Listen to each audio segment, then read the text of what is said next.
네, 책 읽어주는 가을밤 9번째 시간입니다. 오늘은 그 5번째 챕터 뒷부분. 네, 그 말씀드렸던 대로 5번째 챕터가 내용이 좀 길기 때문에 세 부분으로 나눠서 읽어드리고 있는데, 오늘은 그 2번째입니다. 5번째 장 2번째 얘기 읽어드릴 예정이고요.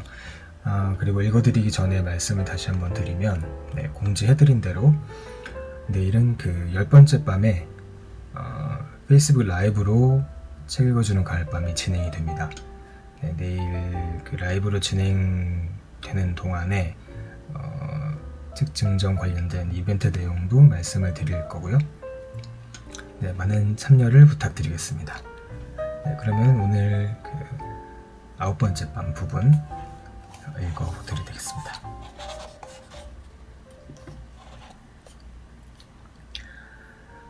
먼저 그날 우리는 무엇 때문에 모였더라? 혼잣말 같은 시즈코의 말에 4명은 여전히 침묵. 아무리 그래도 4년이란 세월은 크다. 몇 번이고 반복해 이야기했던 사건이긴 하지만 다시 기억을 떠올리려 하면 자기가 했던 이야기만이 머리를 스칠 뿐 당시의 세세한 일들이 기억나지 않는 것에 당혹스러워지고 만다. 그러게 뭐 때문이었지? 츠카사의 신인상 때문 아니었어? 그건 그 전년도야. 2월이니까 도키코 씨의 생일 파티? 하지만 분위기가 그런 것 같진 않았는데. 신기한 듯한 목소리가 테이블 주변에서 들려온다. 모두가 입을 열기 시작하면서 비로소 분위기가 편안해졌다. 방 안이 조금씩 온화한 색채를 되찾고 있다. 그와 동시에 식욕도 돌아왔는지 테이블 위의 접시로 몇 개의 손이 뻗쳐오더니 단번에 요리가 줄어들기 시작했다. 생각났다. 잔을 입으로 가져가면서 나오미가 작게 외쳤다. 시선이 그쪽으로 집중된다. 유지 씨의 재우 문제였어. 모두 앗 하는 표정이 되었다. 그리고 뒤이어 일제히 한마디씩 했다.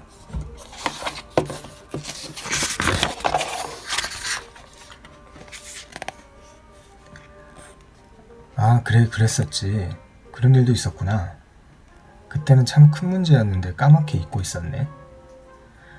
시그마치 유지는 도키코의 동생으로 모 유명 사립대학의 프랑스 문학 교수였다. 어머니나 누나인 도키코의 아낌없는 사랑을 받으며 자란 탓인지 여자에게는 한없이 어린아이 같은 사람이다. 이성이 보기에 더할 수 없이 매력적인 사람이라는 것은 의심의 여지가 없는 사실이지만 여자에게 쉽게 반하고 쉽게 질리는 것이 옥의 티다. 그 당시 그는 대학원생이던 제자와 3번째 결혼을 한다고 떠들썩하게 발표했다. 게다가 그녀는 다른 남자와 약혼 중이었다는 서비스까지 달고 있었다. 그의 3번째 결혼은 대학 내에서도 상당한 스캔들이 되었고 당시 시게마츠가에서는 대단한 이야깃거리였다. 하지만 원래 시게마츠가는 유서 깊은 집안임에도 불구하고 예술가적인 개인주의를 대대로 철저하게 존중해왔다. 결혼쯤은 한 번으로 끝나지 않는다는 것이 상식으로 통하는 집안으로 특히 연애에 관해서는 애당초 모럴이란 걸 추구하지 않는 편이었다. 시즈코와 도키코를 보더라도 이복 자매끼리 거리낌 없이 어울리고 개방적으로 교류하는 것을 당연하게 여기고 있었다.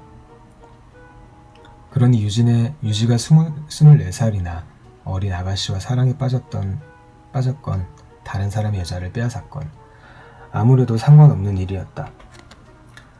다만 어쩌다 차 한잔하다 나눈 이야기 끝에 유지씨도 참 너무하지 않아? 라는 말이 나왔고 그것이 계기가 되어 유지의 여성 편력과 여성 취향 등을 품평하기 위해 일상에 주류했던 여자들이 모였던 것이 그날 모임의 이유였다. 참고로 말하면 그의 3번째 결혼은 이루어지긴 했지만 1년도 안 되어 파탄. 그녀가 옛 약혼자 곁으로 돌아갔는지 어땠는지는 아직까지 확인된 바 없다. 3번째는 짧았지. 요즘 어때 유지씨는? 지금은 우라센케의 다도 선생하고 열애 중. 딸이 둘 있는 과부래. 참 끊임없이 잘도 구해오네. 타고난 연애 체질인 게 분명해. 나나 츠카사하고는 달리. 왜 거기서 내 이름이 나와? 여자들은 불쑥 테이블 위로 상반신을 내밀며 눈을 빛냈다. 타인의 가십이라는 먹이만큼 여자의 본성을 발휘하게 하는 것은 없을 것이다. 게다가 여기에는 타인을 관찰하고 분석해서 요리하는 것이 특기인 여자들만 모여있지 않은가. 그래도 역시 유지씨는 충실하게 잘 해내고 있어. 그건 재능이야. 그래, 맞아. 놀라워. 뭐니뭐니 해도 충실한 남자는 사랑받게 되어 있지.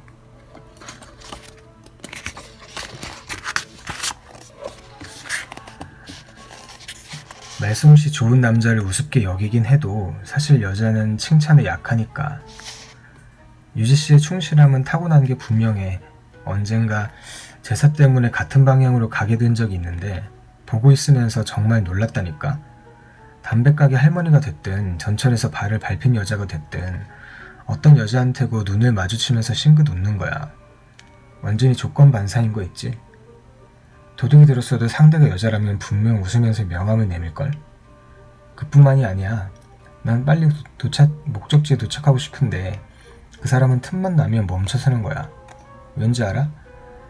지금처럼 휴대전화가 있는 게 아니니까 공중전화를 발견할 때마다 전화기로 달려가는 거야. 그것도 상대는 다 다른 여자. 왼손에는 수화기, 오른손에는 동전이 가득 든 동전지갑. 말하는 것도 얼마나 안 입고 온지 알아? 아니, 무슨 용건이 있는 건 아니고 괜히 당신 목소리가 듣고 싶어져서 이러는 거야. 물론 듣는 사람은 기분 나쁠 일 없지. 진짜 대단한 시계맞추 유지. 그 지칠 줄 모르는 노력. 미래의 10,000분의 1이라도 연애로 발전할 가능성이 있을 것 같은 싸게는 마르지 않도록 물을 준다. 이 정도는 돼야 진정한 연애 체질이라 할 수 있겠지. 그런 일을 아주 자연스럽게 하면서도 저질스럽지는 않다는 게 대단한 점이야. 헤어진 여자의 원망도 사지 않고. 맞아, 특히 그 남자 인텔리 여자한테 엄청 강하잖아.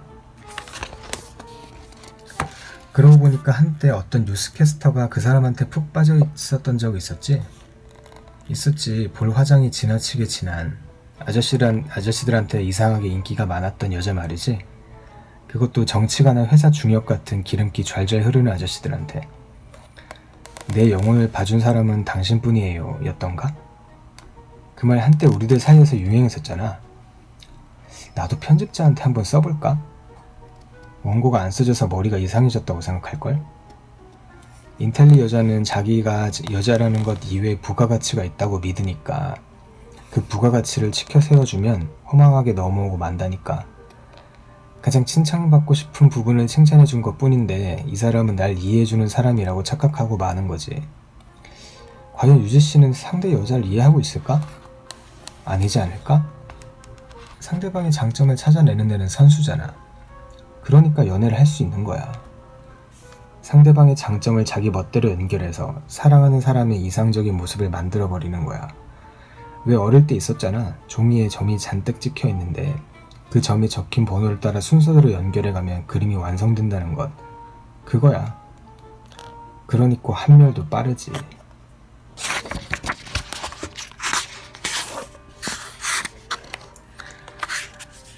그때 에이코가 헛기침을 했다. 모두가 번뜩 정신을 차렸다. 그만 이야기를 진전시켰으면 하는데 어때? 겸연쩍은 표정으로 여자들은 저마다 와인잔을 입으로 가져갔다. 바로 조금 전까지만 해도 이 무슨 살인사건의 고백인가 하는 이상한 긴장 상태에 빠져 있었던 것이 거짓말 같다. 어쩌면 여자들의 수다는 그 반동이었는지 모른다.